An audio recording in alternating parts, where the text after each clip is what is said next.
Hello, you're listening to the Neil Lamter Show. My name's Joey, and I'm joined by Paul. All right, mate. And Neil. Hello. And Laurie, surrogate podder, Laurie Kilpatrick, otherwise known as The Lonely Season. How are you? Good, yeah, I'm not sure how I follow Neil's hello, but hello. It was quite unexpected, but very welcome. You have come on to join us to talk about Cambridge. How many people were there out of interest? 700 and something, but the man next to me left 5 minutes before half time, and I actually left the game early for the first time ever. Oh, really? How early? That was a big day for me. I left 4 minutes early. Oh, that's big. Like 86 minutes. Yeah, I'm a bit big, disappointed. I was hoping it was going to be a lot earlier than that. Okay. Yeah, I just... I literally walked into the ground and then walked back out again. You were Like, that's the advantage of not being at the game sometimes. You look at the team and you're like, thank fuck I'm not. Put my phone back in my pocket and wait to see the goals fly in. The best thing I did see, actually, was some lad wandering in at half-time, looking weirdly pleased with himself, and he waves at his mate, and he goes, mate, we thought it was at 3. So like, and he's like, I've only just got here. And his mate started cracking up, and then obviously everyone's like, oh, you've missed the best bit, mate. We're 4-0 down, 3-0 down. And he's cracking up, and he's like, well, at least if you get a half, it's still worth it. I was like, you're happy that you've shown up and we're losing 3-0 because you're going to, get 10 quid's worth of value out of today? Like, I feel like that might be your moment of the week, but I'm going to ask you if you've got a different one. Okay. Any advance? What, right no, now? Yeah. Yeah, that's how this section of the show works. Okay, another thing that I really enjoyed was the within about 10 minutes, everyone was slagging off our own players, and some woman next to me, she stands up and just turns around and goes, will you lot shut up and just get behind the team? It's a disgrace. It's only 10 minutes in, and her husband just goes, whatever her name is, Lynn, shut up. You can't be doing that in the ground. She's like, no, I'm sick of it. I'm absolutely sick of it. It's like, well, you can't go to many games then, can you, Lynn? Because this happens all the time. It was so good. The husband was mortified. He's like, Jesus, you bring her to one game and she's telling off the fans. That reminds me of a mate of mine's a Man City fan. We went to watch the first Champions League game at the Etihad when they had Napoli, and he, understandably so, really, really doesn't rate Alexander Kolarov.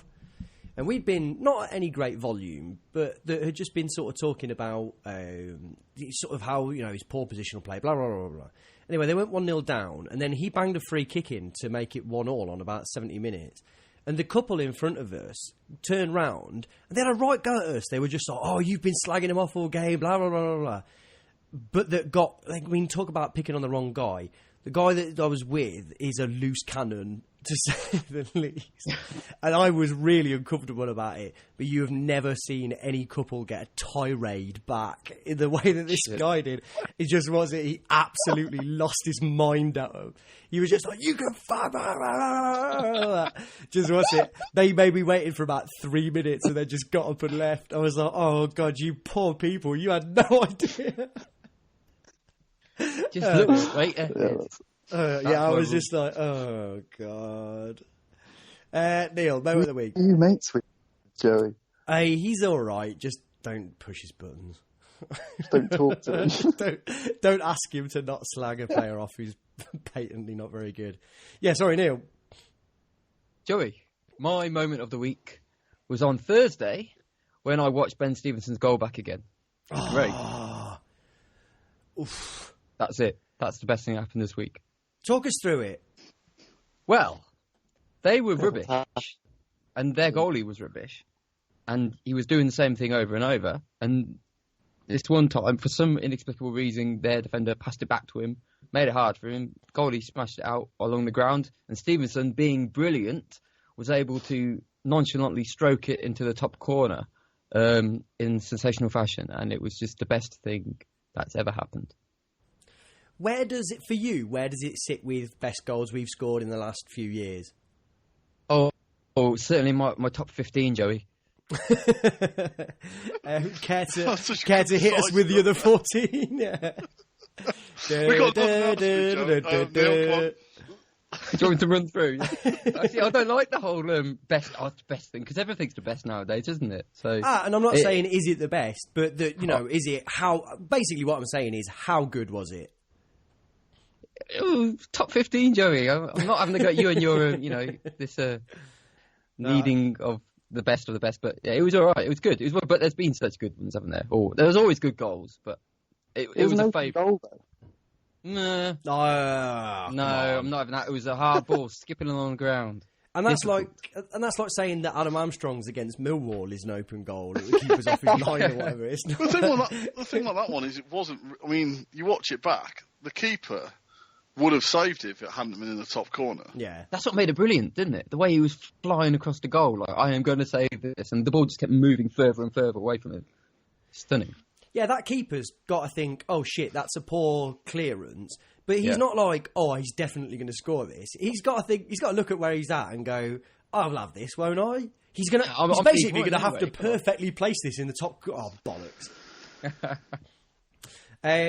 Paul, what would you say is the top 20 goals you've seen in the last 2 years? All I know is that Moose's dink against Leyton Orient, number 1. That was about placement for us, though, weren't it, as well? We couldn't have been any better place to have seen that go in. What, Sixfields? Being at Sixfields did help, actually, possibly. Otherwise you wouldn't have seen it.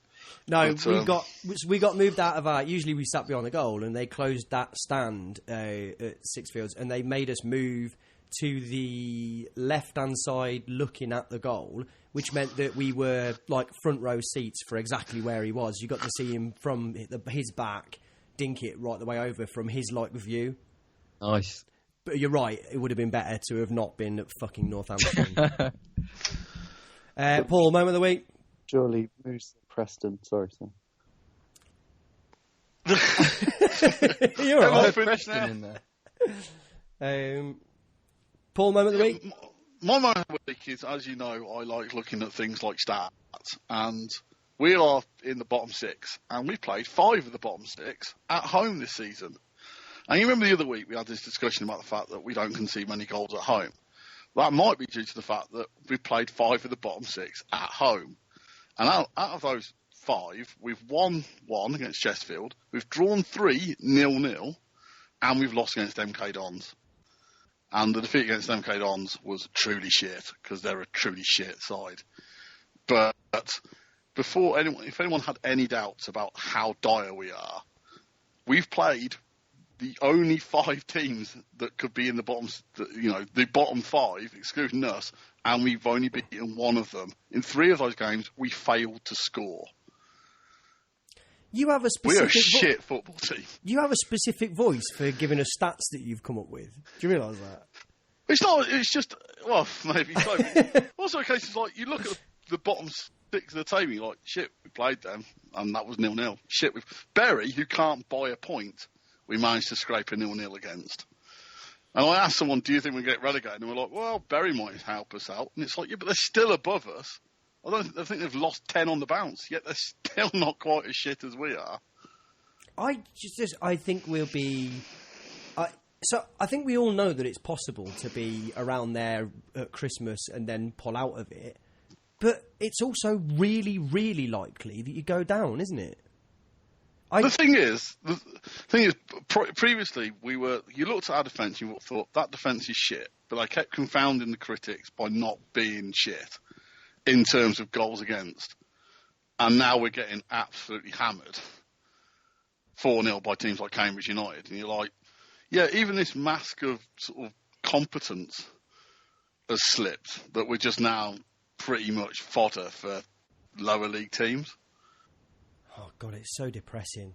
That lad, he was an academy product, weren't he? He's not even like an established player, is he? Or is that me putting 2 and 2 together?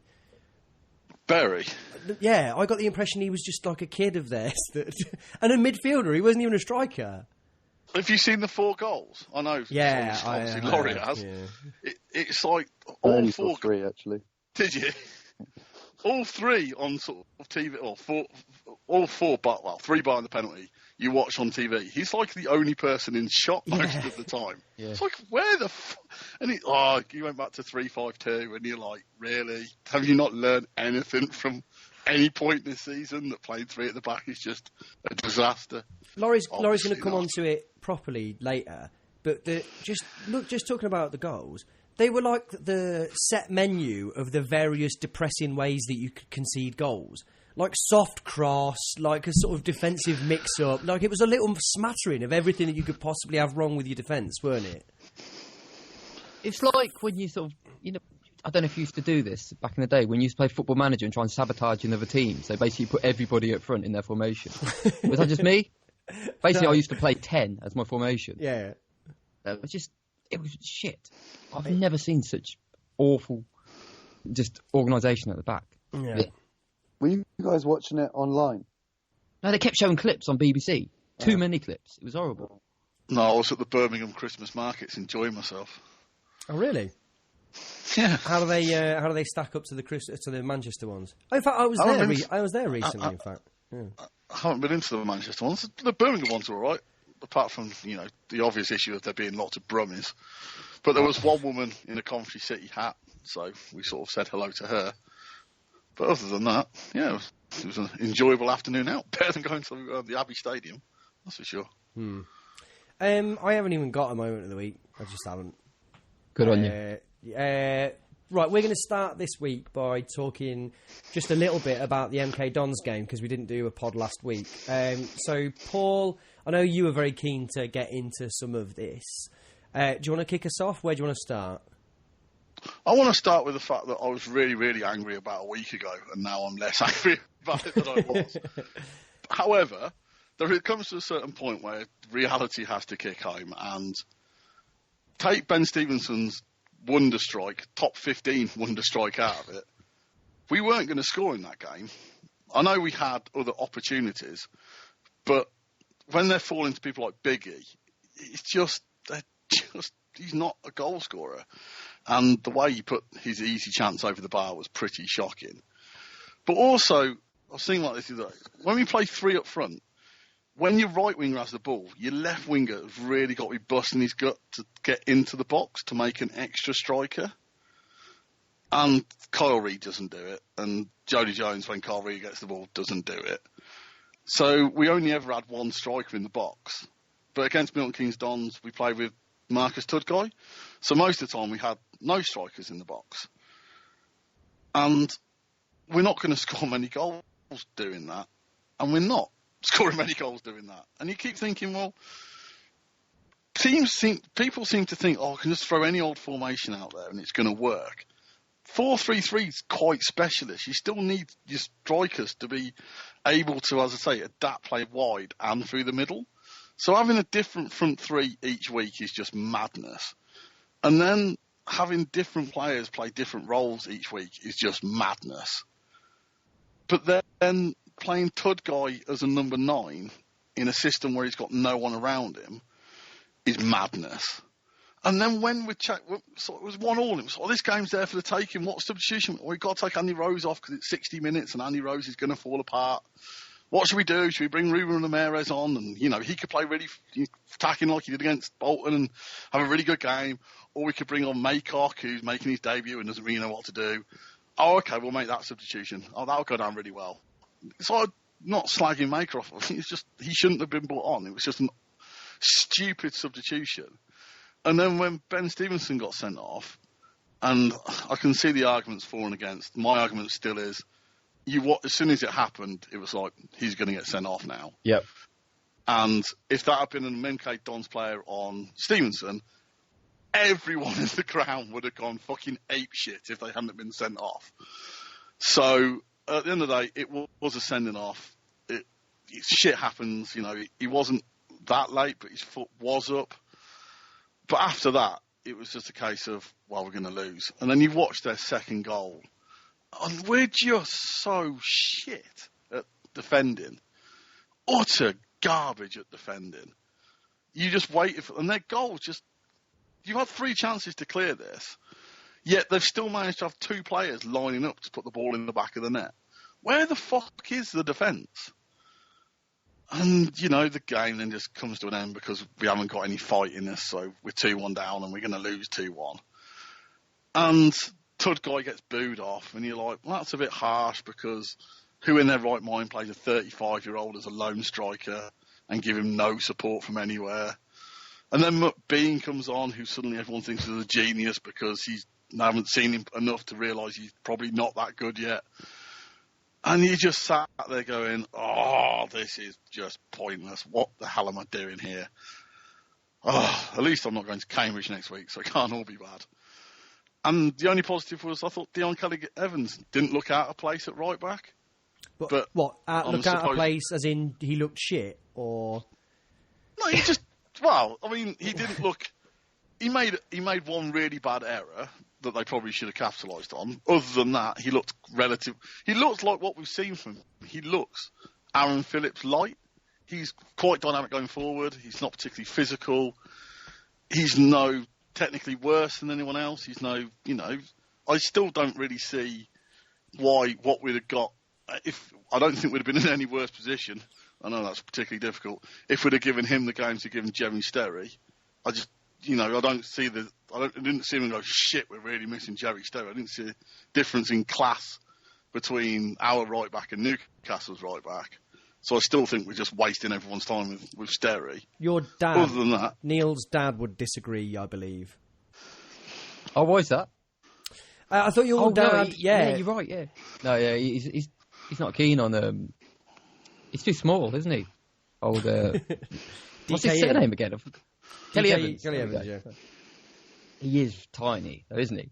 Proper. That's what we said to Sean Wright-Phillips, and that's why he didn't come through our academy. You should have seen what we said to Messi. Oh, yeah, exactly. I love small players. I think if you're good enough, it doesn't matter what your size is, but he's minuscule. I walk past him and I feel like I'm looming over him. And you are diminutive. If only we could get 7'4" Dennis Wise back. Neil, did you have any thoughts on the game? Not too dissimilar to Paul's. I mean, I think for some reason my main frustration, again, when I came away from the match was more towards it's our interpretation. By ours, I mean sort of the fans as a whole. And it was more to the Tudgay treatment than anything else. And I looked at his performance and I thought, well, he didn't perform any differently to how he has been doing for pretty much the last 2 years. He's not a very good player. The only difference being was that it seems over the last 2 years his legs have got sort of even worse. And from what I saw on the previous Saturday, his legs had gone. He was trying. As far as I could see, he was trying, and the only thing that he couldn't do was he didn't have any speed left, and he didn't have any. His legs they just turned to jelly. So at points where we wanted him to pass the ball, it was taking him longer for his legs to actually do anything for him. And there was this one moment where everybody was baying for him to pass the ball to an offside Jody Jones. He didn't do it, which obviously annoyed everybody. So he tried to play the ball out left, but his legs had just gone, and he takes the flak for that. And I just find it difficult to distinguish giving someone grief because they're no good or giving someone grief because they physically can't do it anymore. Either way, I don't think you should be booing someone or cheering someone off individually. I just think think about the humanity. Come on, he's a guy. The whole stadium giving him grief, and they're supposed to be his fans, when actually he tried really hard. Even if it was crap, it's not like he wasn't trying. When you've got Dan Aguiar getting a round of applause every time he comes off the pitch, it's just... I feel like we need a scapegoat all the time, and it just kind of became the Tudgay scapegoat show, and I just felt it was unnecessary, really. What was Jones offside for the first hour that he could have played the pass? He might have been offside for the second hour. But when Tudgay first got the ball, it looked like... No, but that's the thing. His jelly legs didn't allow him to play it immediately. So he needed to play it one touch straight through. As soon as he didn't play it and he was stretching for the ball, Jones had already gone, so that pass was gone. And he had to do what any player needs to do, adapt. What do I do next? So he then had to try and move to the left. And by that point, his legs had disintegrated and he just basically became a stump. And all had gone in front of him. And then everybody that was it. That was the turning point for it. And everybody thought, right, that's it, Tudgay. You were getting cheered when you come off, and he did. I mean, we are in this ridiculous situation where we've got 11 strikers or 11 attacking players, and I've never known us have such a dearth of, well, it's probably a lie, we have had really bad spells of attacking players before. But I felt sorry for Tugay in the sort of same way that you're sort of describing, that he's a strike partner, isn't he? He's not a number 10, which is what we often try and do with him. But he isn't someone you can play as a lone striker. But not in that situation. Not when you're actually trying to score goals. Maybe trying to hold on to a result for the last 5 minutes, which I wouldn't like anyway. But still, he could potentially do that because he's quite good positionally. But to be your main striker when, like you say, your two wingers aren't supporting you, that was just sheer lunacy. But maybe we should just sit back and say, get rid of all this faddy, what we're trying to do football. Maybe we should look at it and just say, we don't have a striker who can play really well in 4-3-3. So why the fuck are we still playing 3 attacking players? It's not benefiting the players we've got. None of them have particularly excelled. Like, Andre Wright and Agai aren't excelling when they're playing either through the middle or on wide. Sordell's only, he's having fits and starts, but playing him on the right wing isn't helping anyone. You either play him every game with number 9, or you say, look, I know this is the modern game and everyone plays 4-3-3 or a version of this where we have 3 up front. With the set of players I've got, playing 3 up front or 1 up front isn't going to work. Maybe I should go back to having 2 up front and trying a different system. With the players I've got, I can't play that. So I'm going to do this. And at least then we might score a goal, or at least then we might hold the ball up front, or we might allow the defence to... Because one of the other reasons our defence is under trouble so much is because they clear the ball and it doesn't stick anywhere, it just comes straight back at them. So maybe it would be Venus's best interest to say, okay, what else can I do? This isn't working.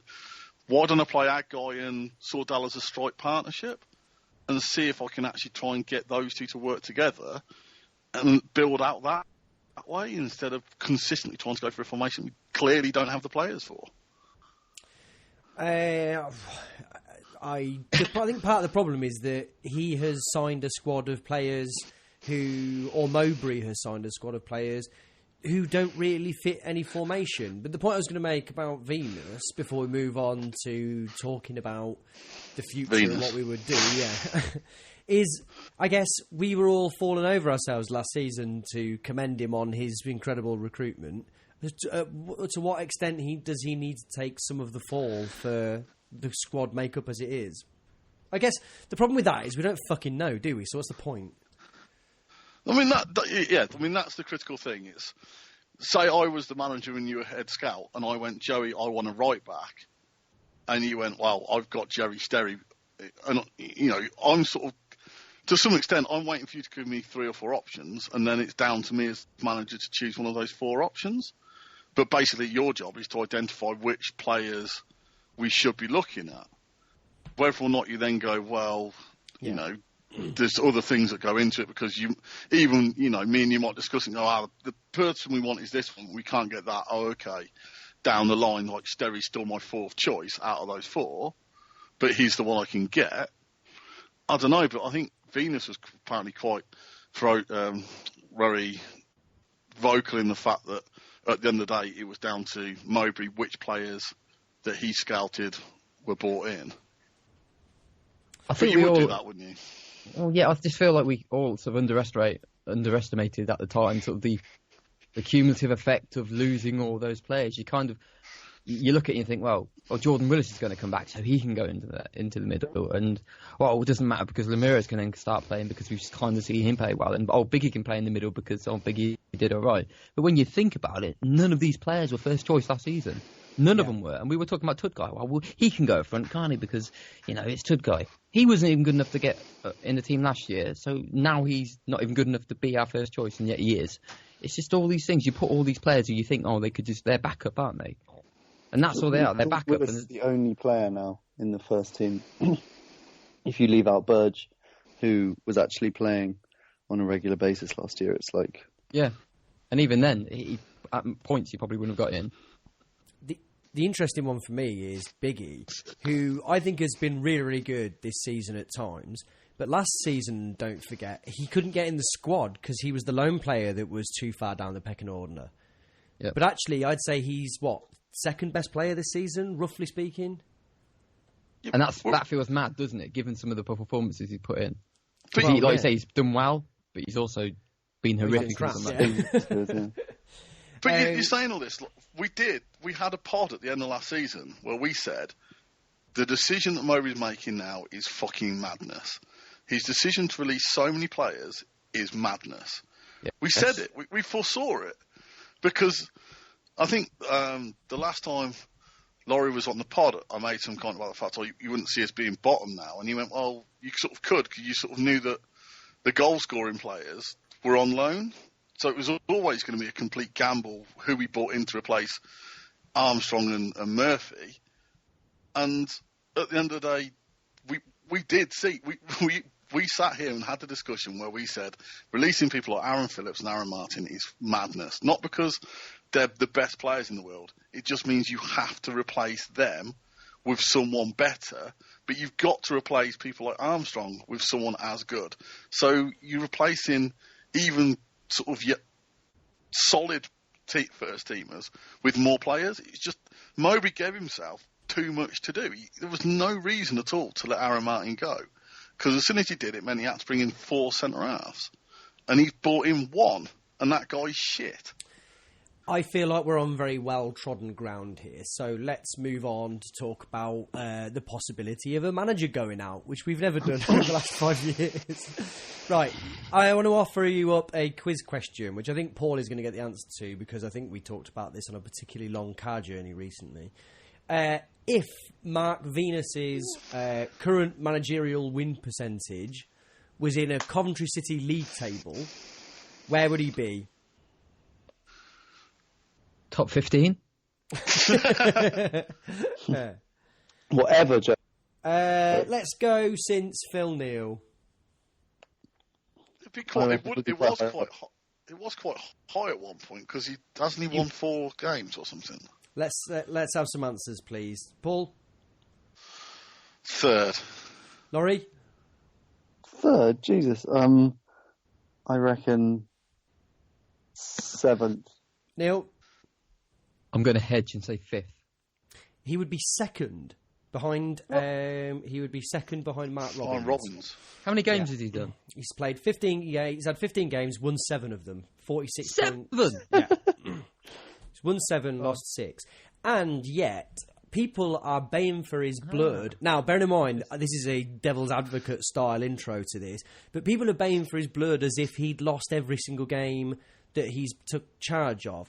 That said, anybody who was at Oxford and at Cambridge, as Laurie was, and we'll go into later, I can see why. But it is interesting how 15 games isn't a long time to either judge whether 46% win ratio is a worthwhile thing or not, especially when some of them teams were crap teams that he'd played. Maybe let's have a look again after 30, 40 games, which is still fucking madness. We're so quick to pull the trigger, aren't we?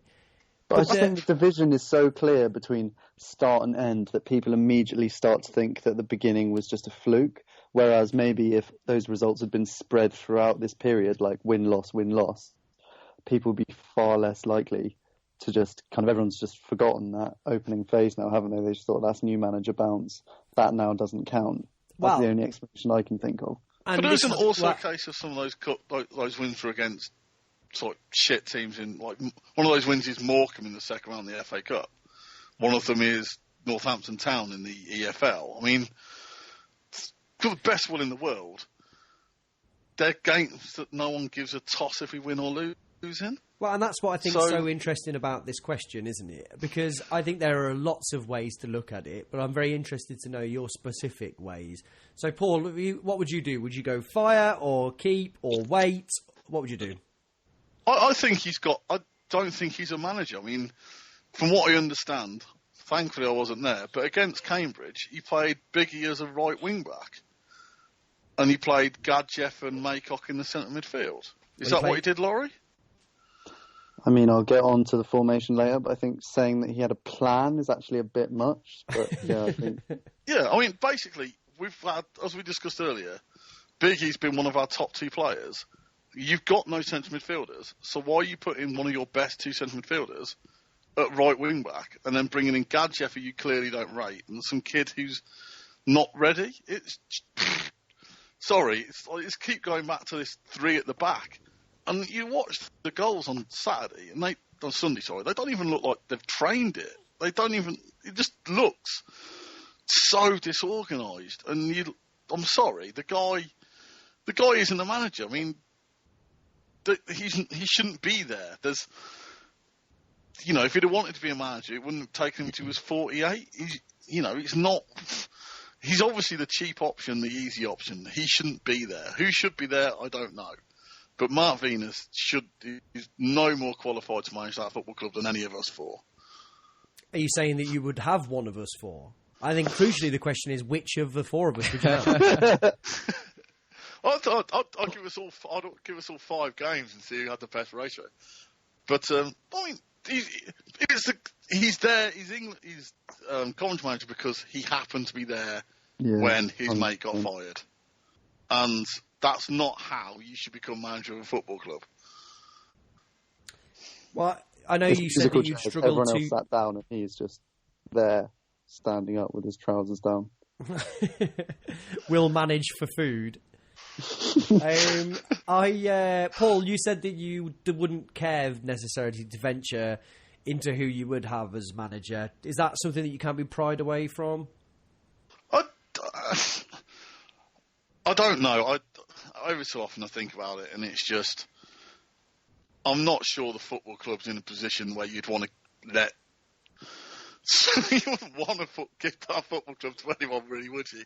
I mean, we had this discussion the other week, and we sort of said, the midfield, there was the best midfield in the division, and Neil said, well, what went wrong? And we were like, well, we got injuries. And then the more it goes on, you're like, maybe we just got, we beat a couple of shit sides, and we got a bit lucky against Oxford.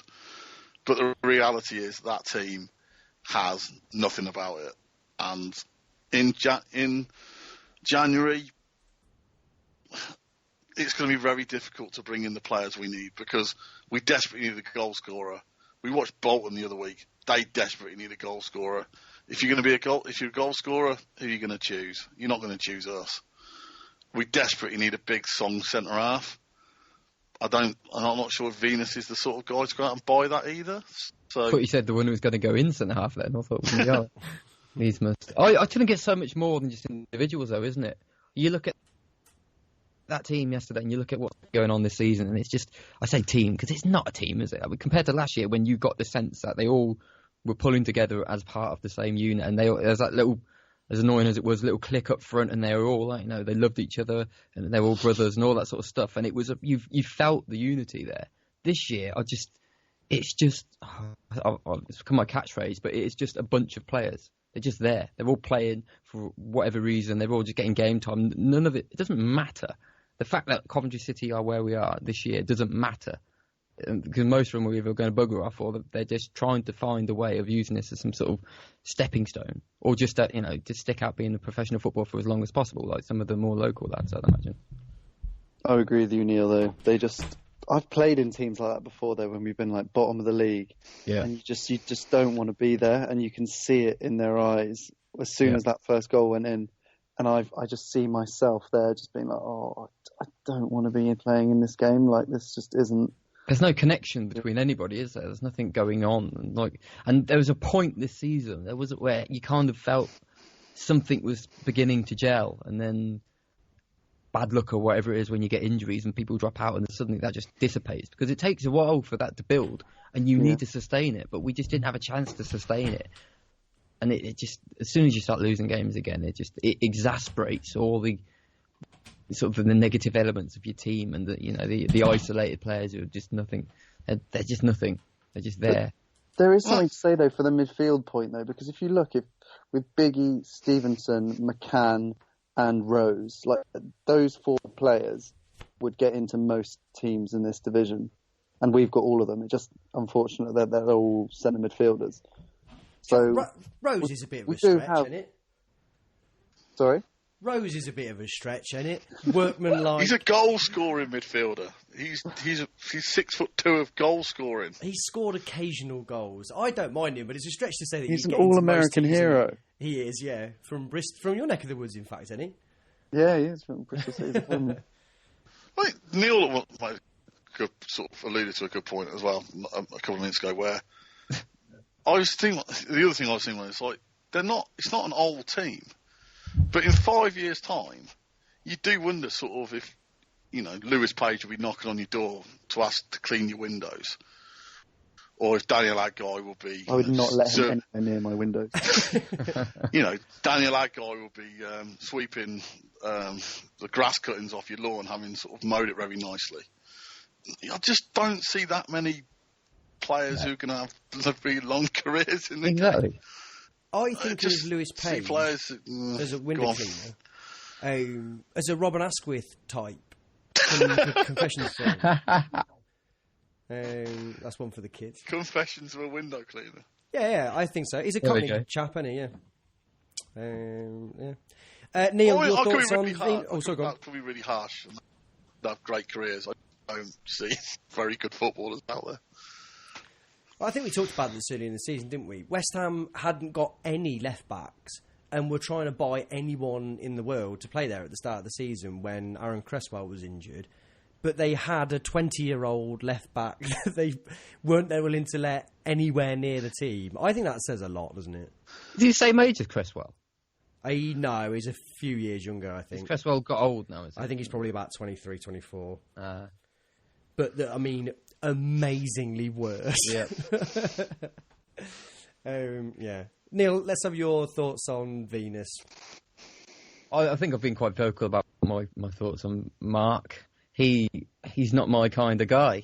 I don't like his approach. I need more from a manager than just someone who, maybe looks at tactics boards and that sort of stuff. I want a personality. I want someone, and that's not just shouting. I want someone who's going to steer the ship in the right direction. And even from the first interview, he's just not been of the right mindset. I don't think for what this club needs, which is a huge culture shock and a huge boost of, not realism because he's trying to be as realistic, but boost of sort of ambition.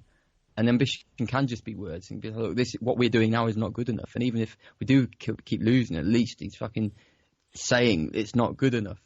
And at the moment, he's just kind of, as far as I can see, preparing for failure at every single point, which isn't the mindset of a manager that I want at the football club. And I think we'd be remiss not to mention the fact that he's probably under huge constraints, and that probably Mobley was in the summer as well. And there's no way we got rid of that entire squad because we wanted to. There were obviously financial reasons behind that, and that's caused us no end of issues. But even so, I think you can still do a lot with that squad of footballers. There are ways and means, and part of that is down to man management and just generally having a positive attitude towards life, which I don't believe this man has. That's strong words. Sorry, Neil. Sorry, Mark. I think that's fair. I'm looking forward to the Coventry Telegraph article about how Neil's wrong in the morning. Oh dear. Quoting me again. Yeah. Laurie, your thoughts? What would you do? Hire, fire? I actually was just reading on BBC his article and I misread it. I thought what the headline said was, I feel like the kit man, the keeper, and the fans. What I actually said was, I feel sorry for them. But I feel that's quite representative of the kind of position he is currently in, because someone posted the other day about the job we're still advertising for, which is like MD or something, and the job description is about 19 pages long. So he's doing that job, and he's doing the small job of running the team, training the team. And I'm not making excuses for him. I was kind of standing up for him a bit after Cambridge and I got panned on Twitter, but I'm not saying he's a good manager, but I think you can't even begin to imagine quite how overstretched he is. And that's a fair point. He's making these ridiculous decisions and just putting out teams that are just shambles, because he must be running around like a headless chicken every single day being like, well, where do I even start? This is only going to end one way. So I just find it quite difficult to get angry at him, because I think, he's recruited bad players. So that was before he had all of the jobs. So I suppose he's culpable for that. But once it gets to this point, you think there's no way he can be successful. But surely when you're in that situation, you've got to take a step back and say, I can't do all these jobs. We need to bring in... If it's sort of an experienced manager... happened, though.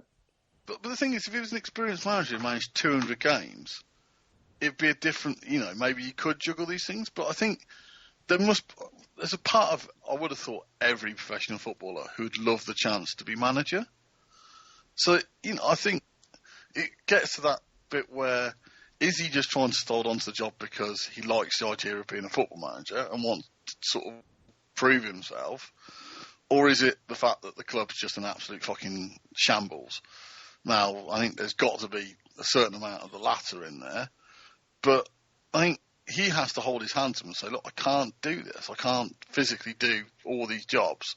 And if I continue to sort of do the main job at the moment of being a football manager half-assed, then doesn't matter what happens, we're going to be a League Two club next season. And I think the politics around that is something we can never ever know, because either they've just been like, all right, we'll give you an extra $2,000 a month, a week, just to like steady the ship until January. And he said, I can't do it. I physically can't do it. And they're like, no, just do it. Like, we'll pay you a bit more. Like, we don't want an actual manager. We just need to like have someone standing there.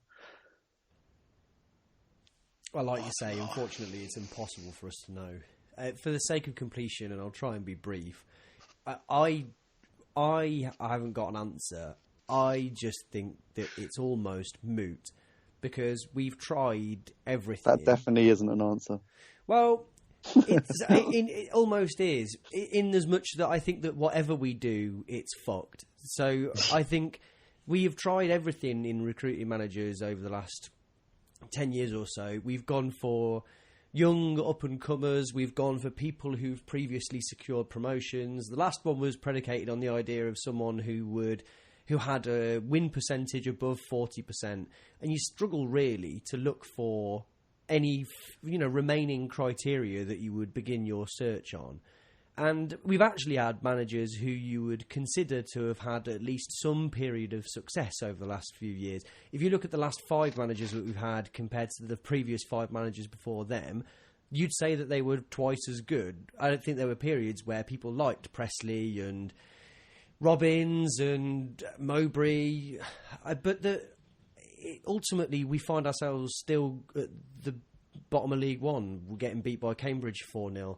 It's just fucked. You're basically looking for a miracle manager. You're looking for somebody who has never managed before, and that's the only reason that you'll get them for the 18 months before they move on to somebody else. And you're hoping that they'll propel you to hitherto unknown heights because they've got something special and you can temporarily, sort of grasp onto them.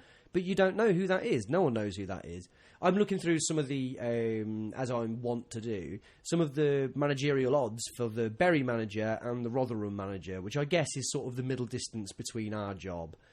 And does anyone hazard a guess at who the 1 to 3 on favourite is for the next Rotherham manager job? Sorry, I missed that. Go on. Tony Mowbray? No, but you're surprisingly close. Steve Cottrell? Presley? Stephen Pressley, 1 to 3 on for Rotherham manager job. What? Yeah. So Fleetwood has somehow got him a job in the league above? Well, you tell me. What on earth? The only thing I can think of there is they must be a financial catastrophe.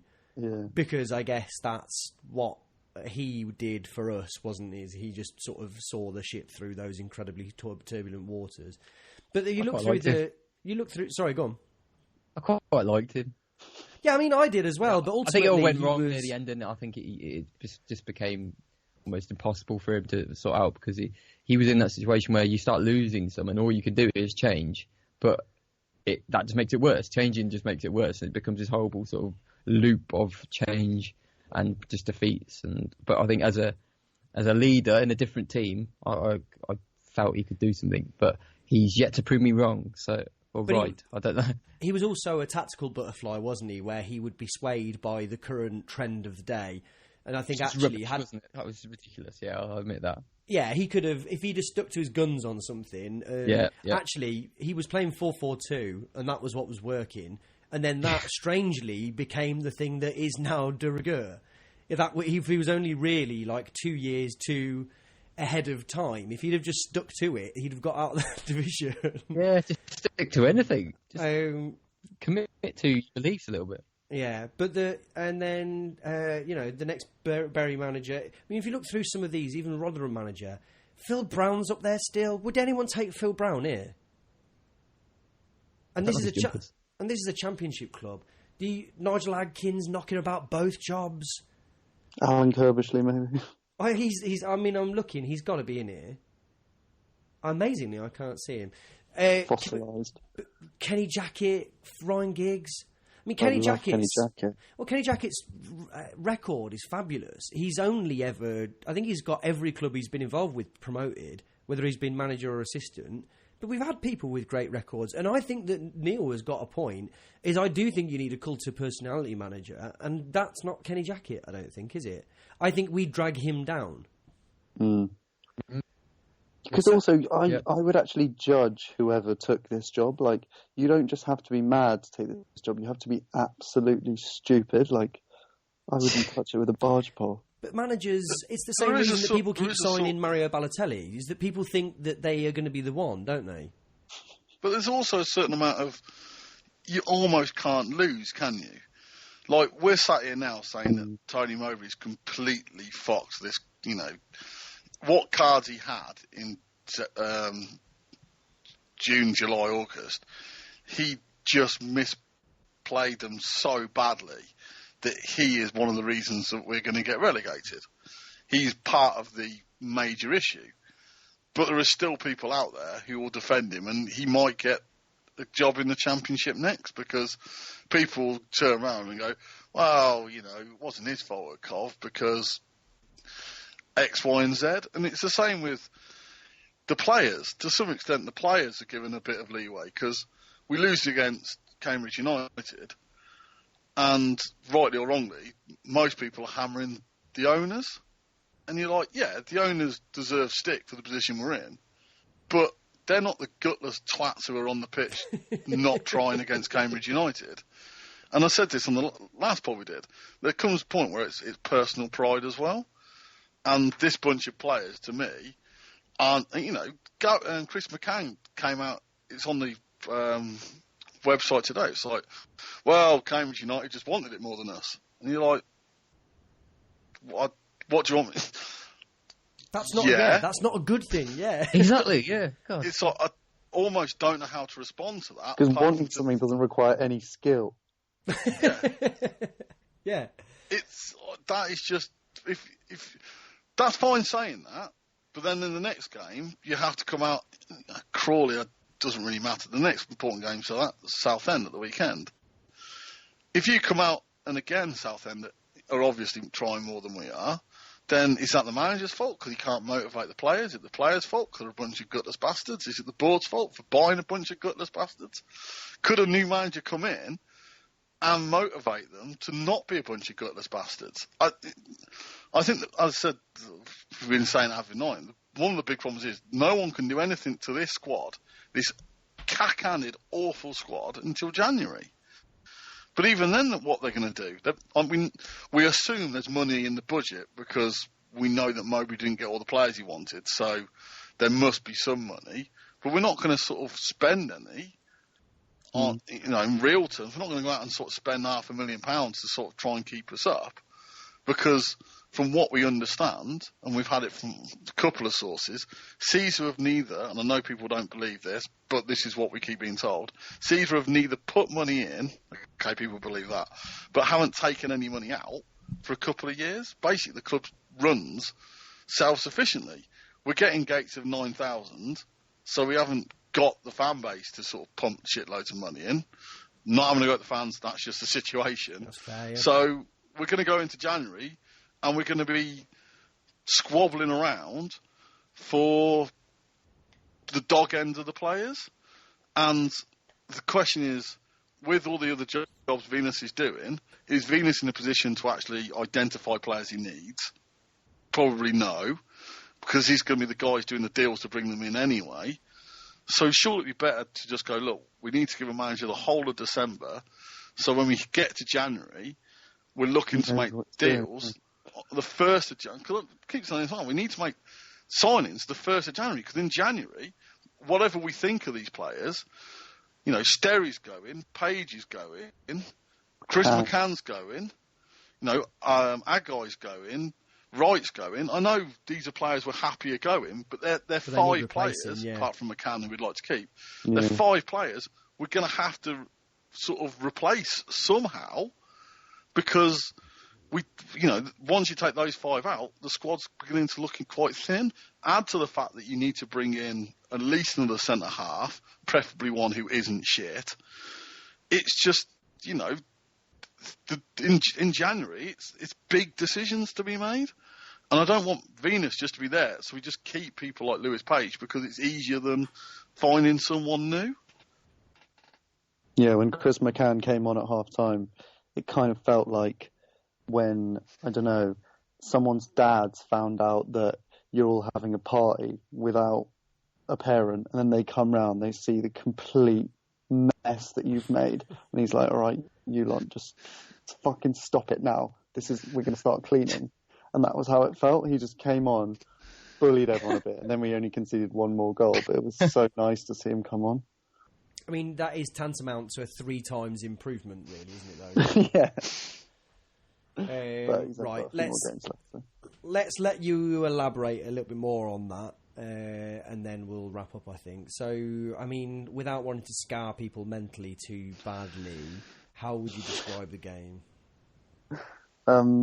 I heard a really good heckle, actually, one I've never heard before, which was a man stood up in complete silence and then screamed, "If you're not going to play for the team, at least play for yourselves." I thought that was quite moving, actually. I was like, are they going to listen to that?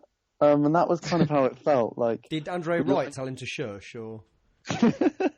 We lined up with, I think it was 3-5-2, but to be honest, the central midfield was completely non-existent. Like, we had Maycock, Gadjev, and Gadjev in there, and then Biggie at right wing back, Page at left wing back, and then there was kind of this weird mass of Lemire, Sordell, and McBean, and it was really hard to tell what was going on there, because Lemiras wasn't quite wide, thankfully, but he was at times up front, next to McBean. There was everything and nothing going on at the same time. And from minute 1, we looked pretty concerning. Maycock keeping his head down, doing not much wrong. But then their first goal, I'm sure you've all seen it on the highlights, just blissfully simple. This guy just turns so much time on the byline, puts this cross in, and as soon as he's hit it, all of our central defenders just stop moving. And then it kind of buried, slightly touching it, but Bird just exposed himself because he's kind of caught in no man's land anyway. So any kind of touch, even if he didn't touch it, I think it would have gone in because Bird just put himself in that position. He's going to concede whatever happens. It's not really his fault. Like, it's more the 3 centre-backs' fault, who should definitely have been there or thereabouts. And like Paul said, they were all weirdly absent every time Berry got the ball. And then the penalty, I mean, I love Kean Harries, but what the hell was he doing there? He got the wrong side of his hand. Just rugby tackled into the floor, and the guy next to me, who was being shushed by his wife, started to complain, and I just shouted straight over him. I was like, "Harries, you absolute moron!" And then I think the dad realised that he was about to say something very stupid in defending our player. They slotted that way. Do you feel sorry for Harris?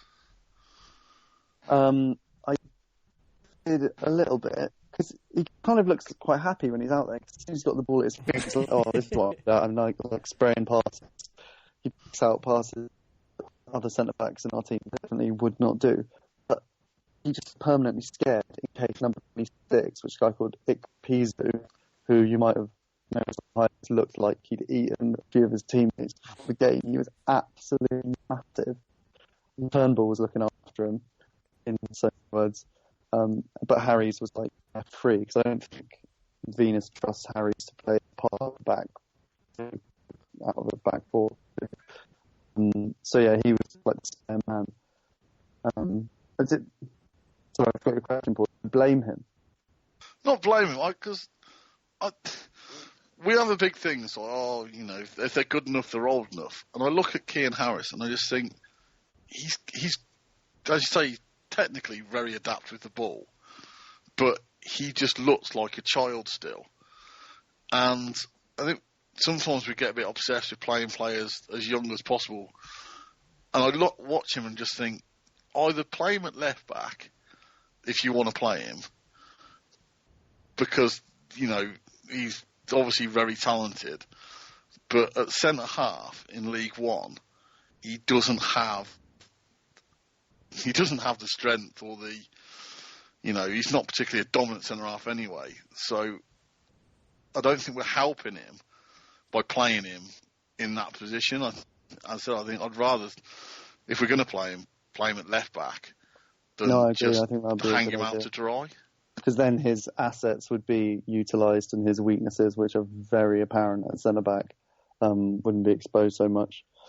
It just seemed odd that he gave that penalty away, though. Because his positioning has normally been one of his strengths, and he just completely in the wrong place. And then he didn't even have to pull that guy down; he just had committed to it, so he just ended up doing it. And then the third goal was just another slot. But what really annoyed me actually was, apart from being 3-0 down at a lower league team, was at half time when Venus then brought off Maycock and Harries as if to say, oh, this is their fault.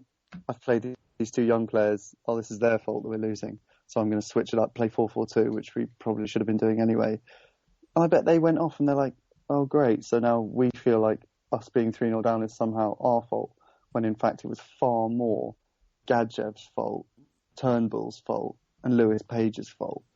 But they just take off the two kids. I'm not saying the kids were playing great. Like Maycock made a few dozy, had the ball pinched off him, and Lewis Page some suicide passes back to Lee Burge, one of which they should have scored from, but they got away with it. And then we switched to 4-4-2, and just nothing much happened really. Then they couldn't believe their luck that they were going to get to defend a 3-0 lead for half of the game.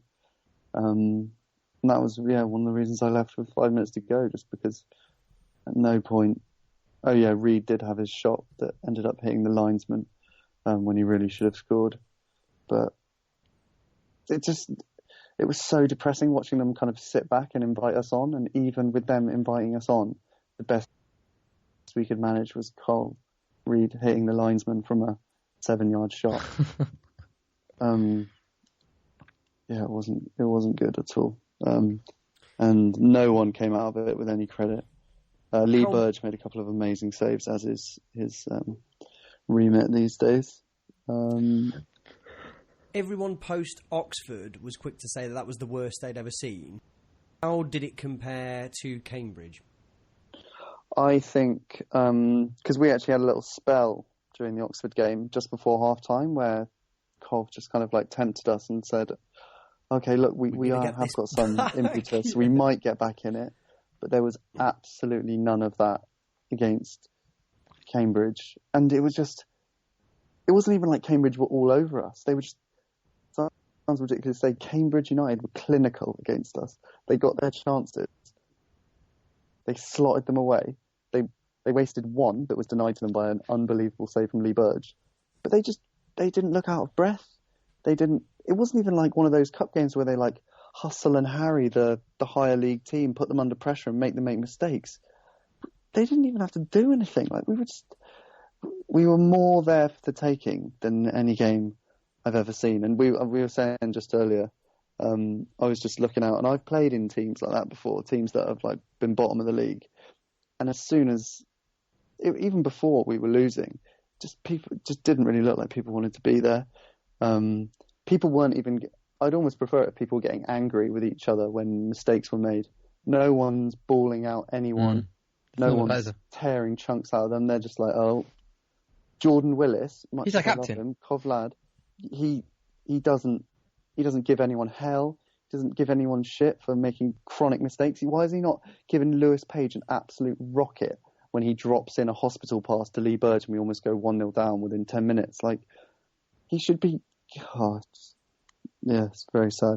McCann came on, Dad, and steadied the ship a bit, but it was seriously bleak and quite sad. And there were a lot of times during the game when it's like, I mean, how much more of this can you really put up with, to be honest?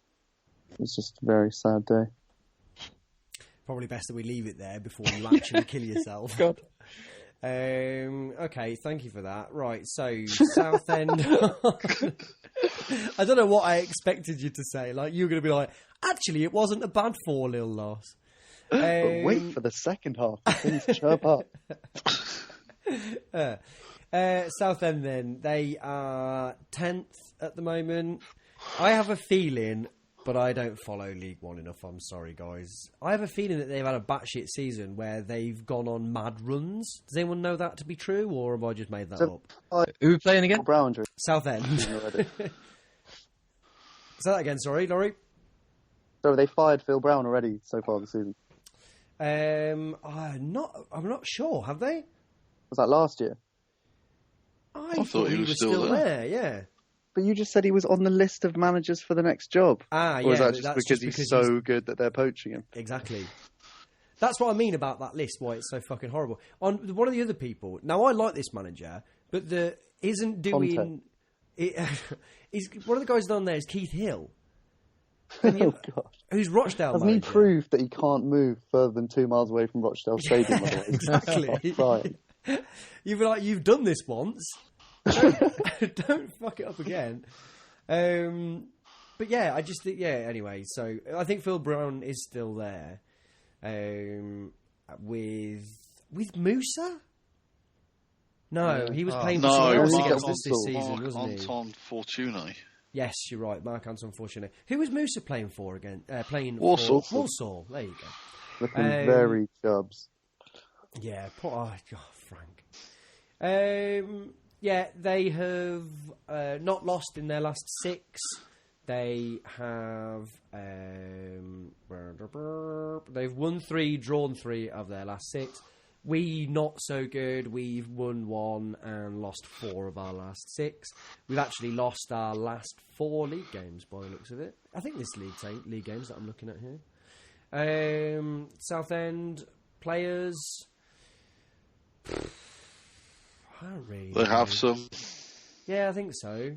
I mean, like you say, Fortune. Nile Rangers signed a long-term contract. They still have Deegan, or has he moved on? Deegan was at Shrewsbury. Yeah, there you go. Don't they have one of the Alnwick brothers in goal? Everyone does. I'm not even looking, I'm just saying yes. They've got David. I mean, this is the thing. League One, this is the big... Oh, God, everything's a big problem. This is one of the bigger problems. They've got David Mooney up front, who's just... How many different clubs... Do you reckon we've seen? Yeah. How many different clubs do you reckon he's played? He's for like bloody Doctor Who, isn't he? He just like regenerates. He's the same person, and he's been the same age for years as well, hasn't he? But it's the same old shit over and over and over again. And they're all our bogey players, apparently. Oh, he'll score against us, won't he? He'll score because I do. Who's that other one? I say that other one. I've got a list of 10 in my head. They're all as bad as each other. They've got Simon Cox. Simon Cox, yeah. It's just fucking boring. It really is. Yeah. How have they got these named players, though? We don't have any named players. We do have Marcus Tugguy. They've got Anton Ferdinand. What? Okay. Really?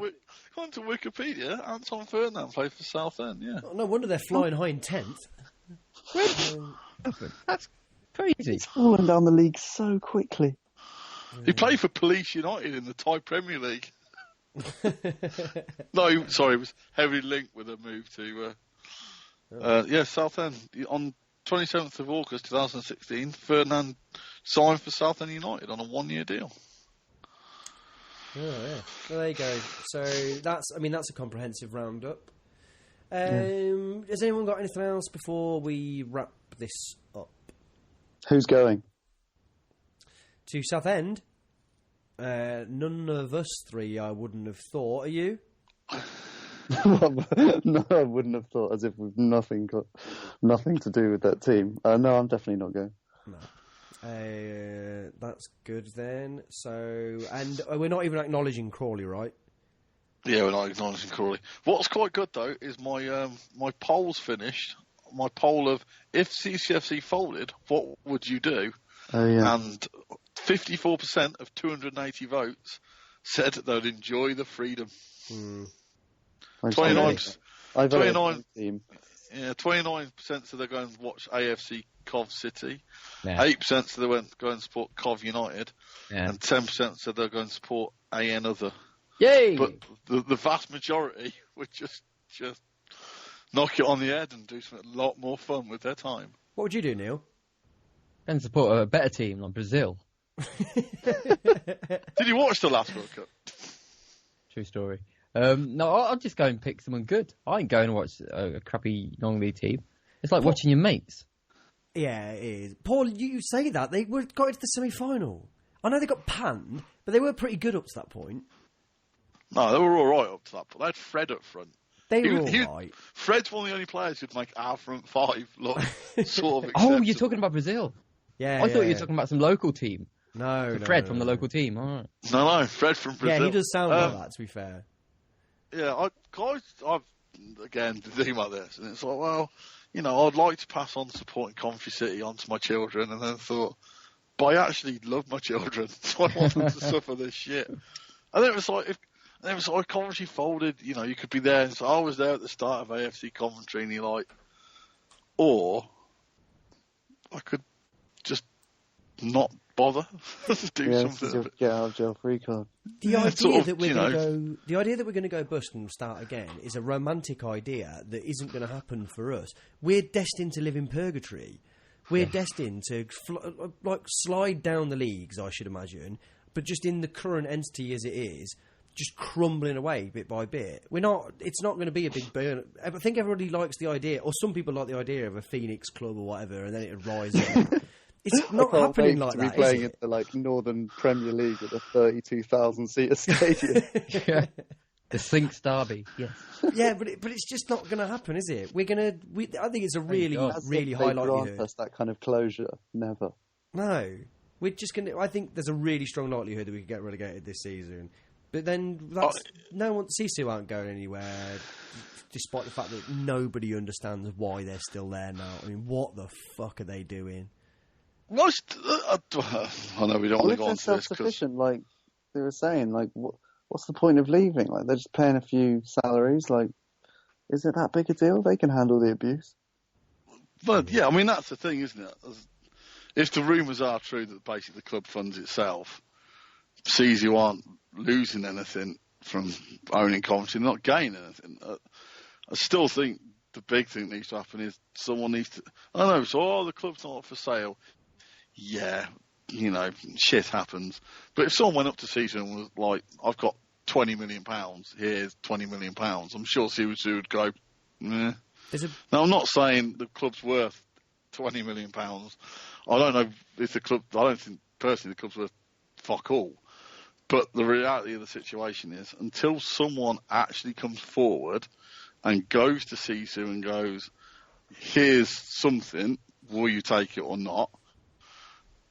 Then we don't know what the situation is. The club's not. They keep saying the club's not for sale, but I don't think that means anything. The people who want to buy Coventry City Football Club don't care if it's for sale or not. They're going to buy it because that's what happens. I think the problem is the people who want to buy Coventry City Football Club. The people I want to buy it aren't the sort of people who are going to buy Coventry City Football Club.